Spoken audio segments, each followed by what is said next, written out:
Greetings, friends. So, here we are. You guys are probably getting this on the morning of the 27th, on Wednesday. I'm recording this on Tuesday night. I had intended on having this out an entire day before. However, Thanksgiving things came up.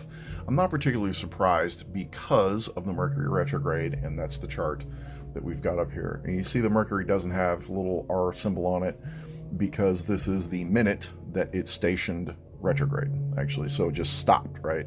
It hadn't backed up yet. Several days before, Mercury had already gone opposite Jupiter in Gemini. So they are opposite rulers from each other, right? And as I go through the rest of this retrograde chart, what you're going to see is a lot of lunar stuff, a lot of stuff about the moon. And the reason for that is with Mercury in Sagittarius, it's about communication, right? It's about communicating things. And Jupiter retrograde in Gemini is probably about not communicating things. But there is an emotional buildup that's happening. And now with Mercury in the opposite sign and with the Sun in Sagittarius, there is wisdom that can be had from not allowing things to explode, right? And this chart started with the moon in Virgo, close to the south node, the moon in Libra, close to the south node. So the wisdom of being fair and in, having the emotional guidance of how to be in a relationship, right? Venus is in Capricorn. So there are subconscious value systems that we have that are being exposed through our emotions, through our communication, through our beliefs. And a lot of it is getting thrown out at us and to us through family or through long-term, anything that's been going on well beyond 30 years. All right. That's one of the slightly misunderstood things about the difference between Sagittarius and Capricorn. Now, Capricorn things, because it's Saturn, takes between 27 and 30 years, right? Jupiter, although Jupiter does go around the zodiac about once every 12 years, it goes around much faster. It takes longer to develop Sagittarius things. And it's late 40s, trust me. It's late 40s until this stuff really grabs. And anybody that's, not there yet, you will get there.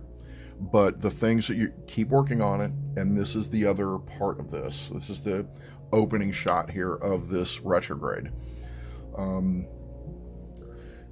Keep working on stuff. Keep talking about it. Keep bringing conversations up, whether they're uncomfortable or not, because you're not going to work through it by not talking about it. And there are pressures to erupt, and there are pressures, oh, you should have. Nope. No, they should not have. Do you believe that they should have known? Yeah, you probably do believe that. But if people are aware of things, it might be up to you to go, hey, this is a thing that happens, right? And they go, yes, but, and you're like, this is a thing that happens, right? And I reminded somebody recently of this. They were talking about, one of the longest relationships in their life and how, they are dealing with their spouse. And, I said, anytime you do something, your spouse freaks out. And you're like, really? And everybody else around you goes, yeah. This person, very balanced. Relationship's been going on for forever. It's very stable. But the spouse does tend to worry about things. And the spouse that I was talking to knows this, but just kind of keeps rolling on. They are attentive. They do nice things. They are good at the relationship, but there is always room for improvement. And I think with so many lunar aspects that I'm going to focus in on with this retrograde, especially because we're all probably about to spend a lot of time with family in the next couple of days or over the weekend. This is a good time to look at it. As a quick addendum before I roll into everything else, there is a new moon coming up in Sagittarius that's kind of, it's only a couple of days after this retrograde starts. And then right after the retrograde ends, like within minutes of the retrograde ending, there is a full moon. So with these Jupiter things, Jupiter is exalted in Cancer. So that's the other reason why I have focused so much on the moon. And you guys know me, I focus on emotional things. I focus on family. And that's why I'm going to do this like this. And hopefully, and I know that your charts are not going to be getting hit the same way anybody else's are, but the underlying energies are still here. And that's why I do this. It's why I'm guiding you guys through it, because you can look at your chart and you're like, well, the only thing that's going on is, my Mars and my Saturn, everything else is fine.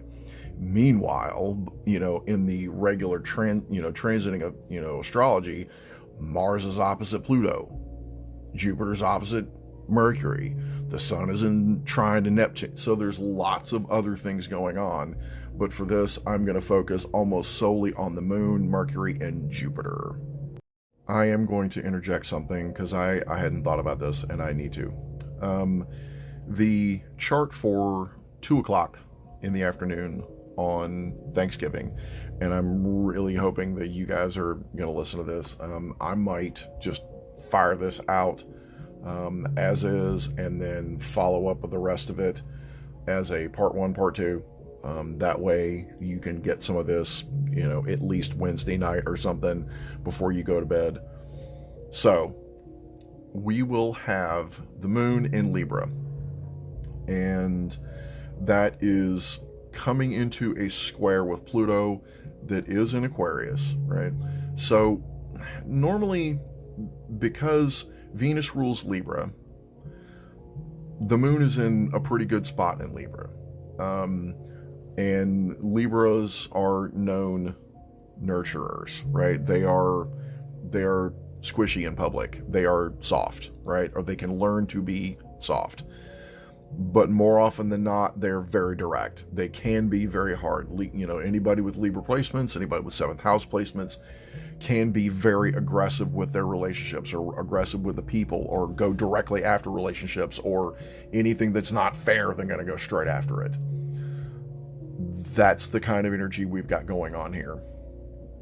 And with Mars slowing down, he's almost stopped. Like during this retrograde, he's going to stop. During the Mercury retrograde, Mars is going to stop and he is going to retrograde.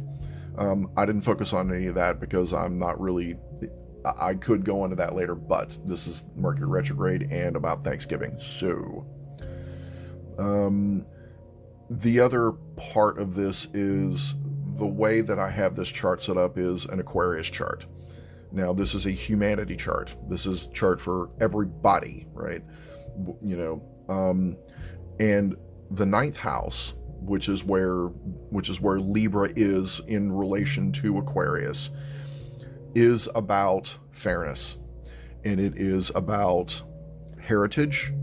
It is about expansion. It is about multi-generational lessons and learning how to be emotionally fair and stay calm, stay cool. 9th house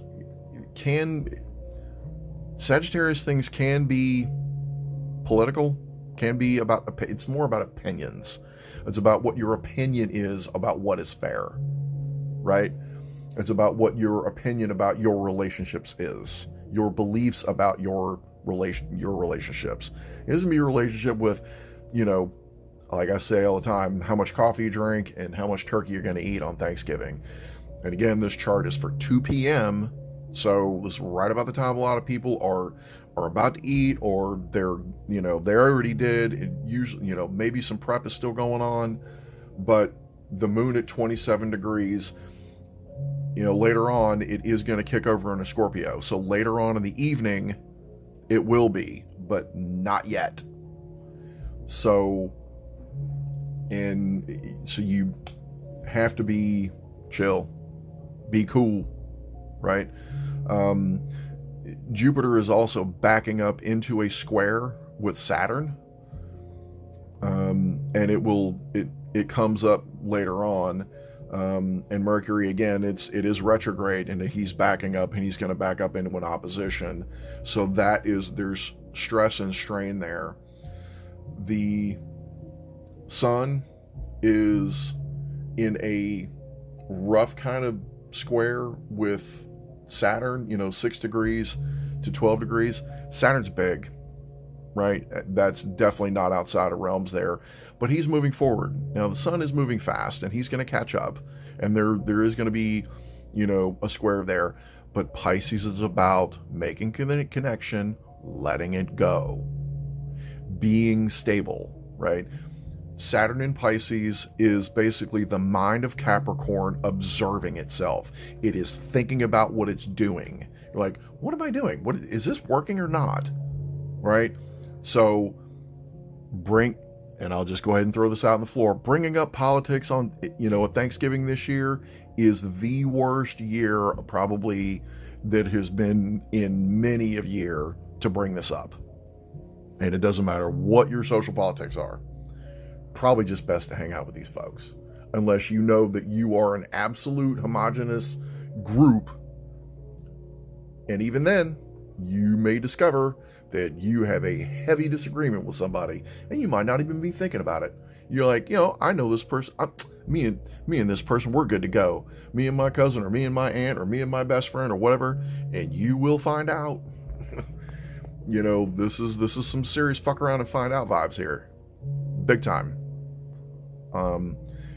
Venus is also moving into a trine with Uranus from Capricorn. Now, Uranus is always funky. It's always weird stuff, right? And the foundations that we have been setting, the way our minds work, and being at home, or if you're not in somebody else's home, if you're doing a Friendsgiving versus a Thanksgiving, at your house or at your family's house, or however it is you're doing that, being mindful of whose house you're in. Now, I'm not saying don't say anything, or if they, but inflammatory shit can ruin a friendship. It can ruin a connection. Destruction can happen. Pluto is in Aquarius. Friendships can be destroyed. When Pluto was in Capricorn, the foundation could have gotten destroyed, but now, now we're like, okay, we think the concrete is set. No, it is not.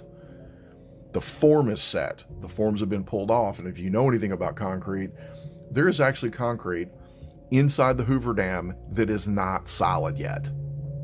It takes that long to set. It's a gigantic structure, and there are squishy pieces of concrete inside the Hoover Dam. Now, for the rest of it, it is strong enough to do everything it's got to do, but it still hasn't completely set. So think about where you're at. Think about what you're doing. Pay attention to being cool, going with the flow to an extent, but you can let somebody know, hey, that's out of bounds. Have you thought about what you're doing? We're supposed to eat at 4 o'clock. Are we really going to go into that right now? Can somebody go get some ice? You don't have to do everything. This is also about distribution of work. This is about, the moon rules Cancer, right? And this is the humanity's work is to take care of things. That's our service. And with the moon in Libra, that is wisdom of how to be a mediator. So do the work, be a mediator. And it doesn't mean agree, but you can agree to disagree and drop it and roll on and have a good time. So actually, to be completely honest, I think I'm going to stop it right here and fire this off and go into the rest of the retrograde after we all have had, you know, turkey and dressing and whatever else you're going to have. So being mindful of yourself, be mindful of where you are energetically, even be mindful of where your heart's at, right? You're going to want things to be cool and nice and chill and fair and level, but you're going to have to work for it. You really are. You're going to have to work for it. And you may have to dig deep. You might have to dig deep, but that's where the wisdom can come. That's where the breakthroughs can really happen. That way, you know, your crazy uncle that thinks he knows what he's talking about, you can have a conversation with him without telling him he's an idiot. You can do that. So, again, be mindful. I love you guys.